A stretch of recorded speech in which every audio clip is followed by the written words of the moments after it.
तो देखिए students, merits के बारे में हम पढ़ रहे थे कि what are the merits of external sources.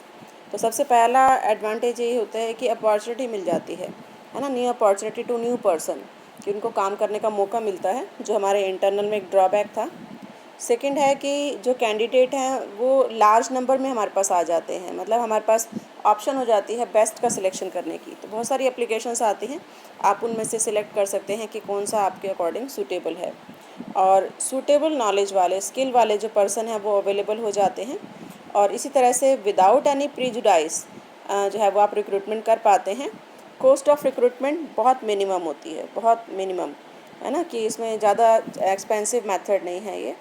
और इसके साथ साथ जो एक्सपीरियंस्ड पर्सन है उनके एक्सपीरियंस का बेनिफिट भी हम उठा सकते हैं, है ना। अब देखो इसके अंदर कमियां क्या हैं।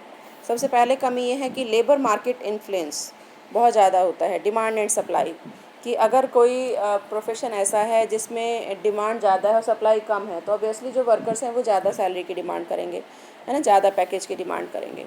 और इसी तरह से जैसे देखो एग्जांपल आपकी बुक में दिया है कि जो मैरिड वुमेन है वो do not like to work at distant places. Obviously वो अपने आसपास ही ढूंढेंगी कि वहीं पर उनको कुछ काम करने के लिए या कोई ऑर्गेनाइजेशन वहीं की हो, है ना। तो इस तरह की लिमिटेशंस आ जाती हैं, कभी डिमांड एंड सप्लाई वाली, और कई बार इस तरह से जैसे बताया कि कुछ पर्सन्स की अपनी प्रेफरेंस होती है कि वो कहाँ पर काम करना चाहते हैं।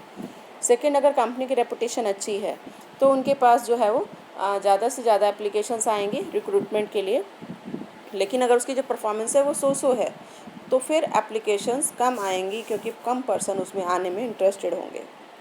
Third one, if company does not believe in recruitment employ from other organisation, कि अगर उसको लगता है कि दूसरे ऑर्गेनाइजेशन से नहीं बुलाना एम्प्लॉयज़ को, है ना, तो ये भी एक तरह का एक लिमिट बन जाती है कि उसके पास एक्सपीरियंस्ड पर्सन नहीं आते। उसको लगता है कि हम तो नए एम्प्लॉयज़ ही रखेंगे, बाहर किसी कंपनी के एम्प्लॉयज़ नहीं रखेंगे। अगर ये पॉलिसी बना दी जाती है तो ये भी एक लिमिटेशन बन जाती है कि इस लिमिट में रहकर वो अच्छे एम्प्लॉयज़ को सिलेक्ट नहीं कर पाती। तो ये था हमारे कुछ सोर्सेस। अब हम कल नेक्स्ट लेक्चर में लेंगे मेथड्स और टेक्निक्स ऑफ रिक्रूटमेंट।